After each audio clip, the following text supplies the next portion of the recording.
Bismillahirrahmanirrahim. Perkenalkan, nama saya Diki Setiawan dari Prodi PGSD semester 2. Dan di sini saya akan menerangkan objek etika. Objek etika adalah pernyataan-pernyataan moral yang merupakan perwujudan dari pandangan-pandangan dan persoalan dalam bidang moral. Yang pertama, tindakan manusia.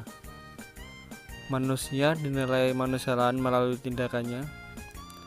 Tindakan mungkin juga dinilai sebagai baik atau buruk. Tindakan manusia dinilai atas buruknya. Tindakan itu seakan-akan keluar dari manusia, dilakukan dengan sadar atas pilihan, dengan satu kata kunci yaitu sengaja. Faktor kesengajaan ini mutlak untuk penilaian baik buruk, yang disebut dengan penilaian etis atau moral. Yang kedua, kehendak bebas. Kalau kita ada kesengajaan, pada prinsipnya tidak ada baik atau buruk.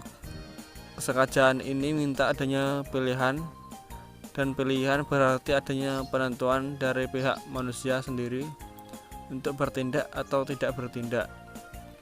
Penentuan manusia bagi tindakannya disebut kehendak atau kemauan. Jadi, kalau hendak diadakan penilaian etis, haruslah ada kehendak yang dapat memilih atau kehendak bebas. Tindakan manusia dapat pengaruh dari luar sehingga tertentukanlah tindakannya yang tidak ada pilihan dari pihaknya. Dengan demikian, kehendak bebas sebenarnya tidak ada. Demikian pendapat beberapa aliran filsafat. Ketiga, determinisme. Aliran yang mengingkari adanya kehendak bebas dalam filsafat disebut determinisme. Untuk memudahkan membuat ikhtisar, determinisme dibagi menjadi dua golongan, yaitu sebagai berikut. A. Determinisme materialisme. Materialisme ini bermacam-macam coraknya, tetapi semuanya hanya menerima sebagai kesungguhan atau yang sungguh-sungguh ada. Materi di sini adalah yang berubah-ubah dan tidak tetap. Determinisme religius. Lain sekali alasannya, determinisme religius untuk tidak menerima adanya kehendak bebas pada manusia. Pada pandangan yang cukup sederhana dan jalan pikirannya adalah pendapat yang mengatakan bahwa Tuhan itu maha kuasa. Yang keempat, ada kehendak bebas.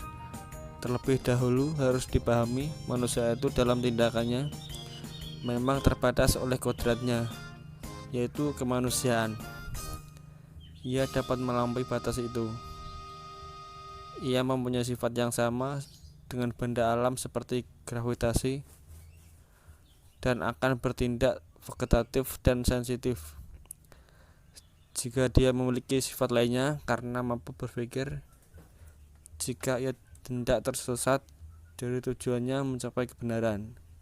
Adapun kajian yang diutarakan di sini adalah kehendak bebas dalam arti kemampuan memilih kalau ia melakukan suatu tindakan. Biasanya orang kalau mengatakan bebas itu maksudnya ialah bebas dari sesuatu. Yang kelima, gejala-gejala tindakan. Tidak hanya dalam kehidupan sehari-hari, dalam kehidupan psikologi juga dibedakan adanya tindakan yang sengaja dan tidak sengaja. Walaupun tidak selalu dapat batas-batasnya, tetapi kerap kali kita dapat membedakan benar tindakan kita yang sengaja dari yang tidak sengaja.